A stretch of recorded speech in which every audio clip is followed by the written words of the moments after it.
All right, what's going on, dudes? And welcome to Minecraft Snapshot 12W34. Good God, there are a lot of new features. I'm going to do my best to at least try to touch on all of them briefly. So why don't we go ahead and get started? All right, so a couple new changes in the menu system with the video options.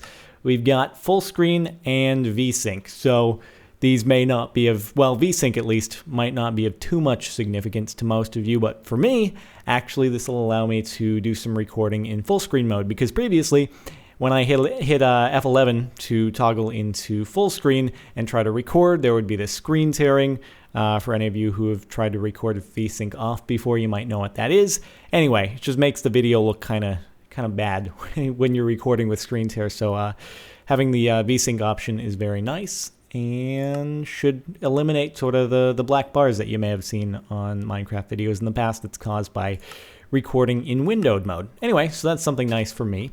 Now, as far as actual added new in-game items, let's get started with some of the new farming stuff. So now when you kill a zombie, there's a chance that they will drop either a potato or a carrot. So because I don't want to go ahead and spawn a bunch of zombies and try killing them and waiting until we get a carrot or potato or both, I've just gone ahead and given us some right here. So pretend that I've just killed a bunch of zombies. I got a carrot, I got a potato, and now we can plant these just like they were seeds. So when we right click on the ground with potato, it simply turns into seeds, and actually if I destroyed that, it would give me seeds in return. Same with the carrot. All right. Now we can actually bone meal it, just like normal seeds. And there we go. There's a fully grown potato plant, and there is a fully grown carrot plant. So now I'm actually in creative, so I'm going to have to switch back over into survival. And then when I destroy these, it's going to give me some potatoes and carrots in return. So there we go. All right, now what I can go ahead and do is if I give myself a workbench, let's go ahead and switch back into creative mode, give ourselves crafting table, place that on down. What we can do is we can take that carrot and we can turn it into a golden carrot. Now, I'm not sure if when they were designing the icon for the golden carrot, they really, I don't know, took a second look at it, but I'm just gonna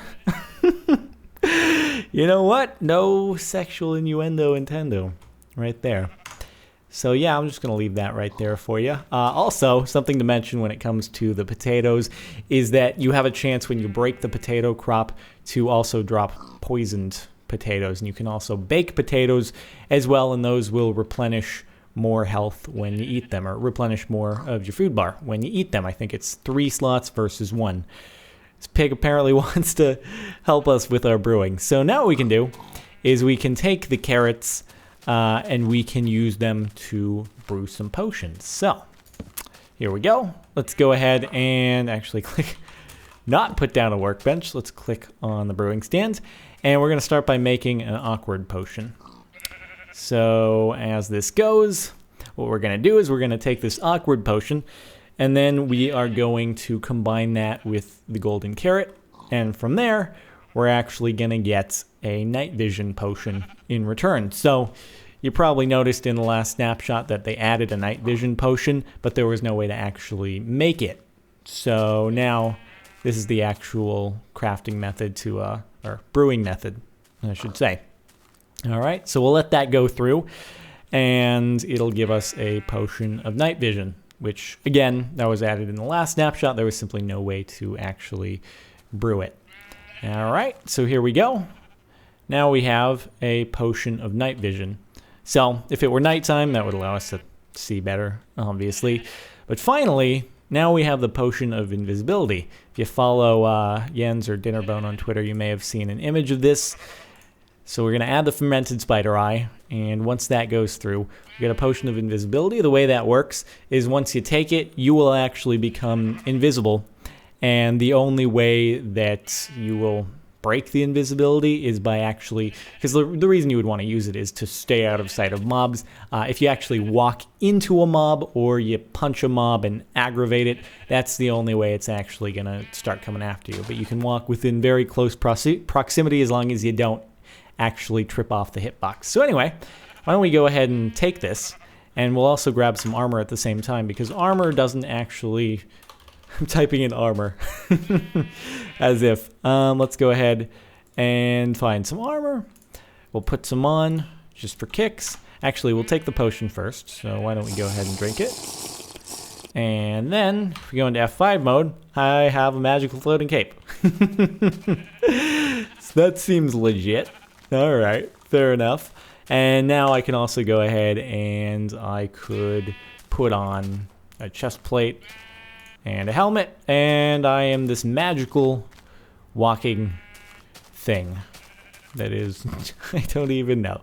Anyway, so once again, if there were any mobs around and we were in survival mode, I could walk close to them, and as long as I don't actually hit their hitbox, they will leave me alone. So kind of nice for a quick escape. I'm not sure if there's a splash potion of invisibility. We'll actually go ahead and check. Why don't we? Let's search invisibility, splash potion of invisibility, so you can disappear very quickly. Another new addition comes in the form of these wooden buttons. Now, just like there's a difference between wooden pressure plates and stone pressure plates in that only you or another living entity can activate a stone pressure plate where you can simply drop an item onto a wooden one and it'll activate, there's the same sort of difference between regular buttons, stone buttons as they've always been, and these wooden buttons. So the reason I'm holding a bow in my hand is because these can actually be activated with an arrow. So, well, let's just press it normally first. Door opens, obviously. But now if we step back here and pull our arrow back when we're out of range and shoot it, the door will also open. And it will also stay open so long as the arrow is there and we don't walk up and remove it. So that's pretty cool. At the moment, there's not actually a crafting recipe for the wooden button. Obviously, the normal recipe for a button in the past has been two smooth stones stacked on top of each other. Since that's the recipe for sticks, though, obviously it's not going to work that way. So maybe it'll just be regular button and then you stack a piece of wood on top of it or put a piece of wood in the crafting bench. Merely speculation, and we'll see soon enough. All right, so another thing is these item frames. They're actually very cool. So put a piece of leather down and surround that with some sticks in the crafting grid, and out pops one of these item frames. So now we go ahead and place it down right here, say, on this block. We can then right click it with another item and that'll place the item inside it. So I placed a clock down because clocks will actually work when placed inside of the item frame. So now it's daytime. Why don't we go ahead and, well, we can switch it to night, but you probably see it actually reflecting the clock movement in this frame here. But we'll switch it to night just for proof of concepts. All right. Here we go. And all of a sudden, you see the clock switch around. All right, well, let's switch it back to daytime just so it's, again, easier to see. And again, the clock is going to flip around once more. All right. So if we go ahead and left click to get rid of it, I don't know, why don't we place something down inside other than that? Trapdoor, why not? Anyway, any item you right click on it, it'll show up in the frame. And it's even embossed. Oh my goodness, it's so artsy. So another change comes in the form of corner stairs. So if we place stairs down like so, and we want to create a smooth corner, you have to angle yourself properly. If you just place it right here, it's not going to realize that you want to create a corner, and it's just going to do that, which is probably not the desired effect unless you're going for some sort of pattern in the ground like that. But if you turn yourself 90 degrees, then it'll automatically create some corners for you like so. So you can create a nice and smooth set of bleachers, if that's what you're going for. So we can close this off, and voila, something you couldn't actually accomplish before. So that's kind of nifty. All right, one more change in regards to hatches is that now they work more like half slabs. So you can place it on the bottom half of a block, works as normal, or you can place it on the top half of a block. So that's actually very convenient, because now you don't have to deal with the annoyance of having one of these things sticking out the top of a surface that's supposed to be completely flush. You can just have it like this instead. Although, again, that's going to interfere with the ladder, so not a perfect solution, but I'm sure it'll come in handy for certain situations. So now we've also been given the ability to dye both leather and dog collars. So we go ahead and right-click on the workbench. Again, this has to be leather armor only. We can add leather armor in here and add whatever color dye we want. We'll be using purple, just for an example. And out pops a leather tunic, dye the corresponding color purple. If we go ahead and put that on ourselves and go into F5 mode, you'll notice we're wearing purple leather armor. Unfortunately, it only works with leather. I suppose it makes sense. It wouldn't really work to dye iron or diamonds. I don't know. I'm not a blacksmith, but anyway, I guess if you want to look fancy schmancy, you got to deal with the lower protection that is provided by leather. Anyway, more aesthetic changes come with, again, the dog collar. So why don't we go ahead and spawn a dog, create some bones so that it loves us and has its default orange color. But now if we right click it with a dye, then you'll notice the color changed to blue. So I don't know, if you want to have a pack of wolves and be able to distinguish every one from the other, and you can name them, and I don't know, whatever you like to do with your wolves, that'll allow you to sort of differentiate between different wolves, if that's sort of your thing. If you have a thing for many wolves and you're a shepherd of sorts, then knock yourself out.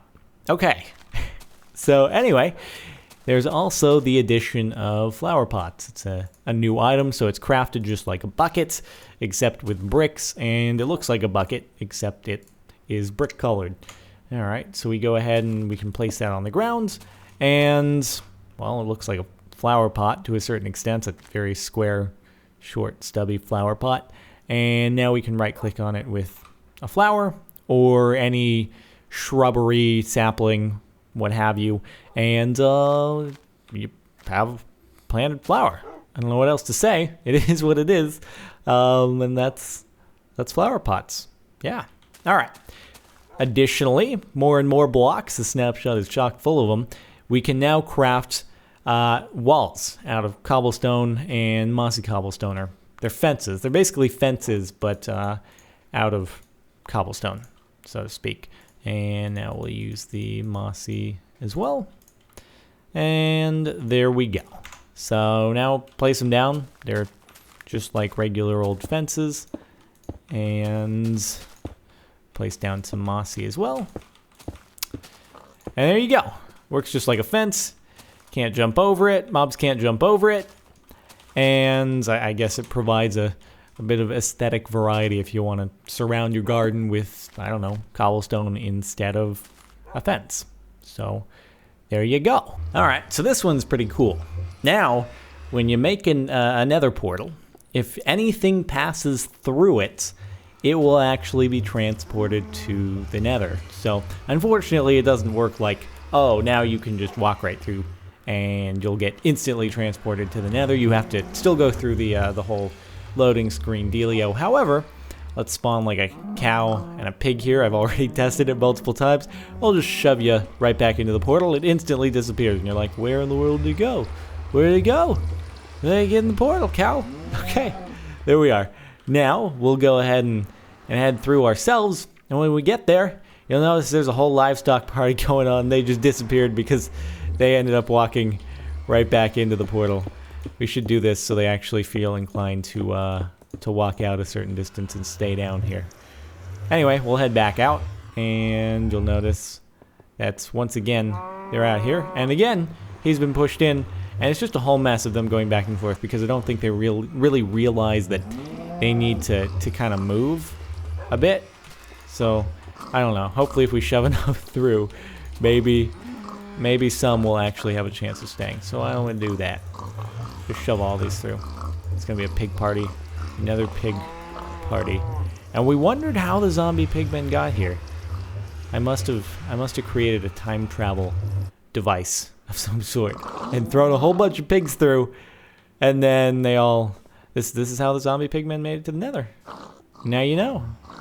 the Minecraft lore is complete. And then they became infected by the viruses Nether, and they turned into zombies. Isn't that right, pigs? You're the first zombie pigmen. You're gonna become the first batch. Okay. Well, anyway, that's new with Nether portals. Now you can actually transport any mobs you want into the Nether, whatever suits your fancy.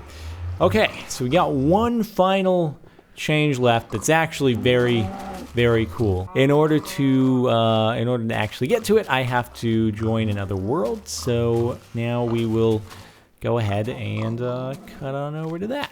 All right. So this freaky thing right here in front of me has been lovingly dubbed the Wither Boss.